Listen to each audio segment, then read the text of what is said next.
अगदी हळू जा.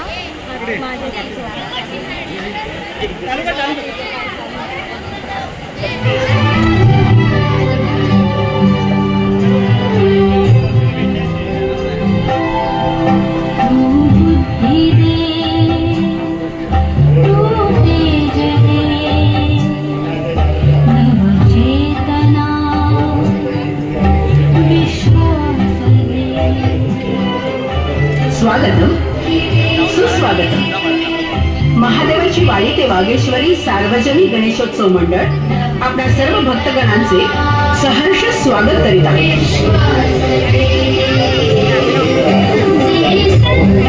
7 बेटांची राणी असलेल्या, आजवर आलेल्या अनेक संकटांना हसत हसत सामोरं जाणाऱ्या, चैतन्यानं सळसळणाऱ्या आणि आपल्या लेकरांना आपल्यात सामावून घेणाऱ्या तुमच्या आमच्या स्वप्न नगरी मुंबईला काही सांगायचंय, काही विचारायचंय. मंडळाच्या 79व्या वर्षी यंदाच्या देखाव्यात सादर करीत आहोत चलचित्र 7 बेटांची राणी सांगते मुंबईची कहाणी.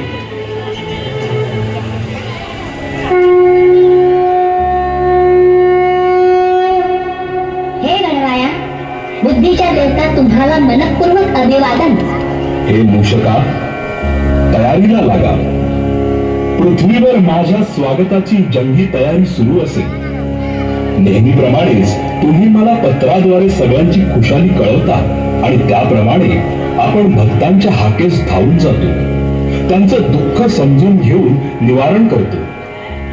हे विघ्नहर्ता, पत्रे तर तशी सगळ्यांचीच खास आहेत, परंतु त्यातील एका पत्राने माझे विशेष लक्ष वेधून घेतले आहे. ते कोणते? हे गणराया, आपण ह्या पत्रातील कहाणी जर प्रत्यक्ष तिथे जाऊन ऐकली तर? ठीक आहे, चला तर मग.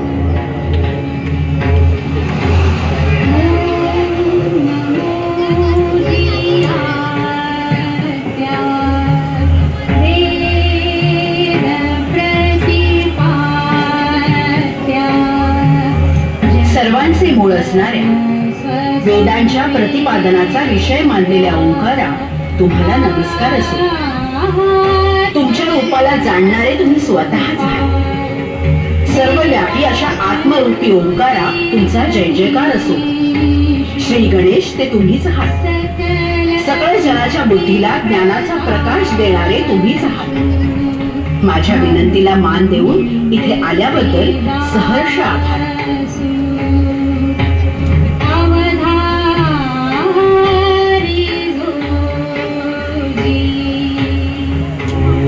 दिव्यांच्या झगमगाटात चमकणाऱ्या, लाखोंच्या स्वप्नांना उंच भरारी देणाऱ्या, संकटांनाही हसत हसत सामोरे जाणाऱ्या आणि साक्षात लक्ष्मी मातेचा वरदहस्त लाभलेल्या मुंबईला मला काय सांगायचे आहे? गणराया, 5 कोटी वर्षांपूर्वी ज्वालामुखीच्या उद्रेकातून 7 छोटी बेट कोकणच्या किनाऱ्यालगत उदयास आली आणि माझा जन्म झाला. इथल्या मूळ कोळी जमातीच्या मुंबई देवीच्या नावावरून मुंबई असं माझं नामकरणही झालं. जया अंगी मोठेपण तया यातना कठीण, ह्या नियमानं यातना मलाही सहन कराव्या लागतायत. ताण काय फक्त माणसालाच असतो? गावं आणि शहरालाही त्यांचे त्यांचे ताण असतात. म्हणूनच मला तुम्हाला काही सांगायचंय, काही विचारायचंय. हो, मी मुंबई बोलते. पोर्तुगीजांनी आंदण म्हणून हे बेट ब्रिटिशांना दिलं आणि मी कलेनं वाढू लागले. सन 1700 ते 1800व्या शतकात माझी 7ही बेट जोडली गेली. 1803 साली अपोलो बंदर उभारलं गेलं आणि बघता बघता इंग्रजी सत्तेनं या बेटाचा कायापालट केला आणि नंतर देशही काबीज केला. मुंबई बंदराच्या रूपानं त्यांना सोन्याची खाण सापडली. व्यापार वाढीसाठी माझं महत्व वाढलं आणि मग देशाच्या कानाकोपऱ्यातून विविध जाती जमातीचे धर्माचे लोक इथे येऊन राहू लागले. प्रत्येक समाजानं आपली भाषा रीतिरिवाज इथे जोपासले आणि सुखावले, कारण सारा देश माझ्यात एक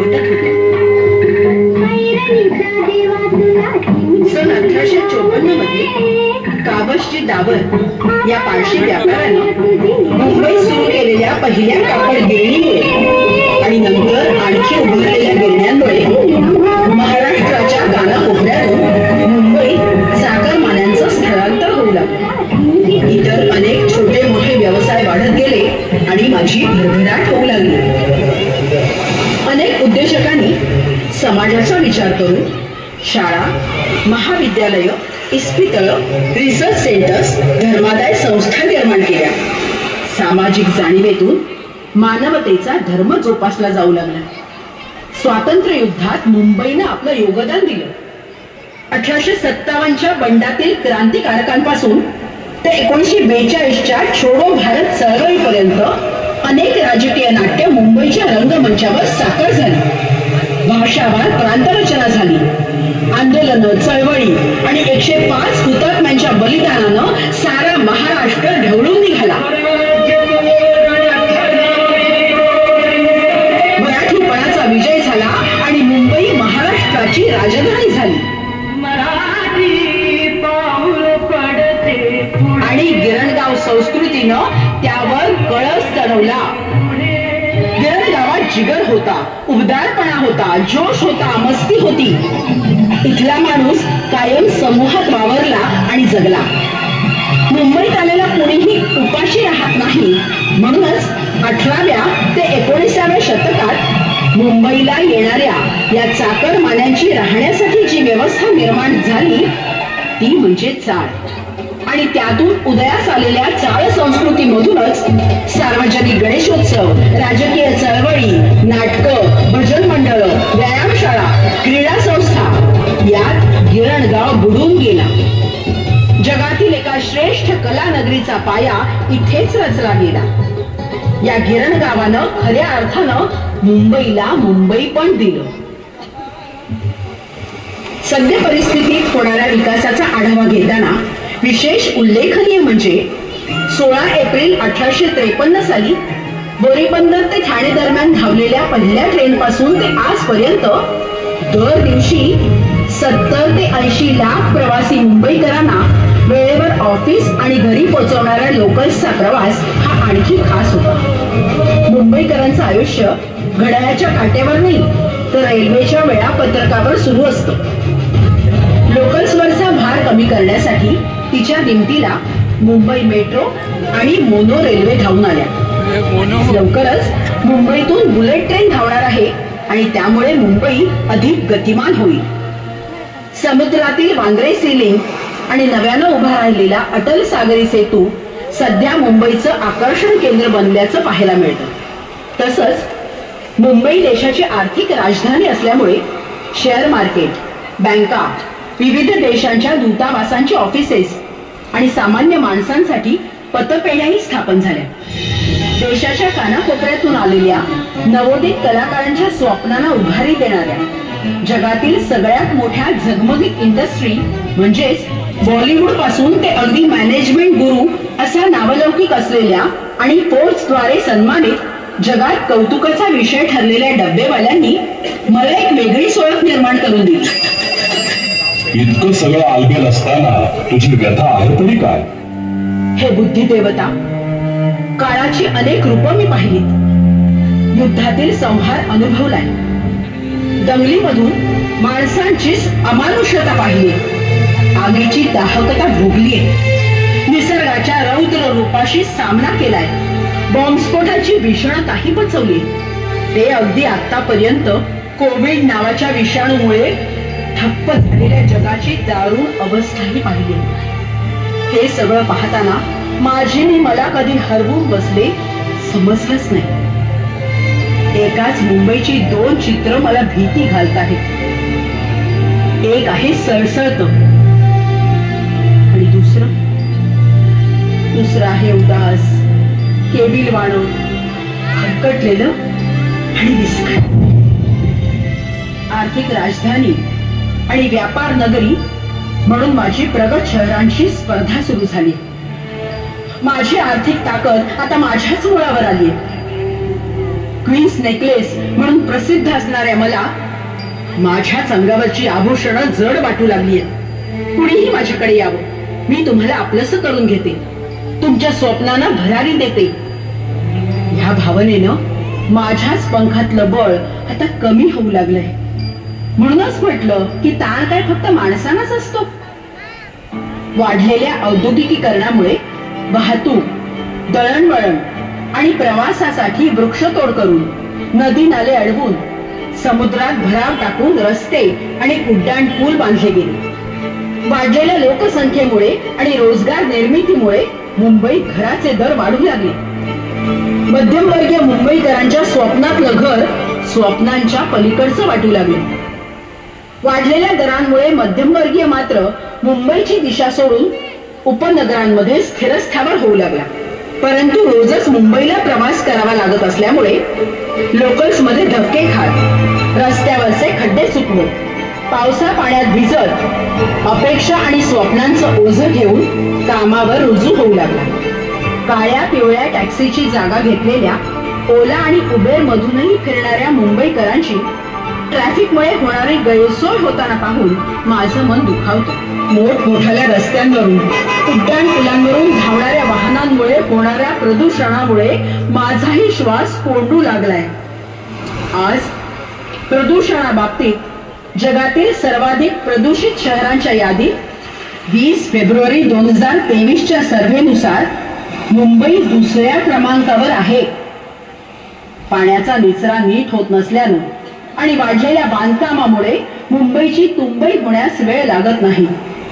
पाणी टंचाई समस्येबाबतीतही मुंबईकरांच्या तोंडचं पाणी पळण्याची वेळ आली आहे. यासोबतच निर्माण झालेली एक चिंता म्हणजे मोठमोठ्या टॉवर्सच्या सावलीत झाकली गेलेली चाळ संस्कृती आणि सार्वजनिक सणांचं बदलतं स्वरूप.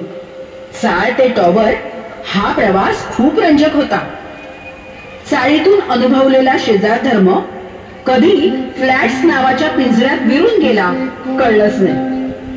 पूर्वी चाळीत एकत्र सण साजरे केले जायचे. मित्रांसोबत एकत्र खाल्लेल्या वडापाव आणि मिसळची जागा कधी बर्गर आणि सूपने घेतली कळलंच नाही. शेजारच्या काकूंनी दिलेल्या कारल्याच्या भाजीतही एक वेगळाच गोडवा होता. पण आता मात्र चकचकीत अशा फ्लॅट्स मध्येही चमचमीत बनवलेल्या व्यंजनांमध्ये गोडवा जाणवत नाही. फेसबुकवर हजारो मित्रमैत्रिणी असलेल्या लोकांना घरात फेस टू फेस संवाद साधण्यासाठी वेळच मिळत नाहीये.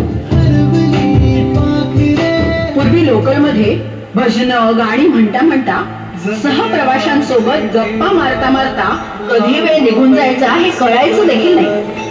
पण आता मात्र मोबाईल नावाच्या खेळण्यामध्ये हरवून जाणाऱ्या लोकांना प्रवास फक्त कंटाळवाणा वाटू लागलाय. या सगळ्या मागील मुख्य कारण म्हणजे संवादाचा अभाव. संवाद गायब होतोय. लोकमान्य टिळकांनी सुरू केलेल्या गणेशोत्सवामागे त्यांचं देशप्रेम आणि राष्ट्रप्रेम यासारख्या उदात्त भावना होत्या.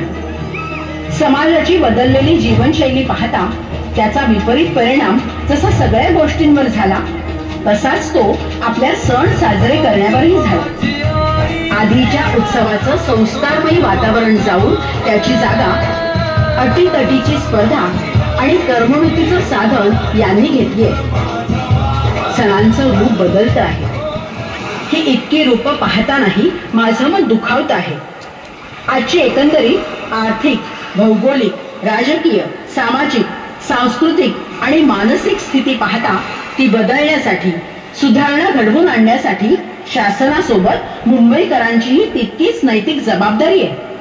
त्यामुळे हे माझ्या मुंबईकरांनो, जागे व्हा. एकत्रित येऊन प्रदूषणावर काम करणं गरजेचं आहे व त्यासाठी स्वच्छ ऊर्जा स्रोतांचा अवलंब करणं, सार्वजनिक वाहतुकीस प्राधान्य देणं, ओला कचरा, सुका कचरा विभागीकरण करण्यासाठी कडक नियमांची अंमलबजावणी करणं, औद्योगिक सांडपाण्यावर प्रक्रिया करून त्याचा पुनर्वापर करणं, सिंगल यूज प्लास्टिक कमी करणं इत्यादी अनेक दुष्परिणामांविषयी जनजागृती करणं आणि जबाबदार वर्तनास प्रोत्साहन देणं. ह्यामुळे सकारात्मक बदल होण्यास मदत होऊ शकते. तथापि व्यक्ती, समुदाय, उद्योग आणि शासन यांच्या एकत्रित प्रयत्नांनीच वर्तमान आणि भावी पिढ्यांसाठी स्वच्छ आणि निरोगी भविष्य निर्माण करणं शक्य होईल. त्यासोबतच हरवत चाललेल्या एकत्र कुटुंब पद्धतीचा आणि शेजार धर्माचा गोडवा परत मिळवण्यासाठी एकमेकांमध्ये संवाद साधणं ही काळाची गरज आहे. एकंदरीत सांस्कृतिक परिस्थिती पाहता ती बदलण्यासाठी उत्सवांचं आयोजन हे सामाजिक भान आणि संस्कृती जतन करण्यासाठी व्हावं. सण उत्सवांची परंपरा जपूया मनोभावे, नुसतीच नका गाऊ खोटे तिचे गोडवे. समजून अर्थ करा, जपूया आपली परंपरा, जपून आपली संस्कृती, करूया सण साजरा. हे गणराया, विघ्नहर्ता, अशा ह्या मुंबई स्पिरिटने फुल असणाऱ्या मुंबईकरांना होणारा हा त्रास मला आता बघवत नाही.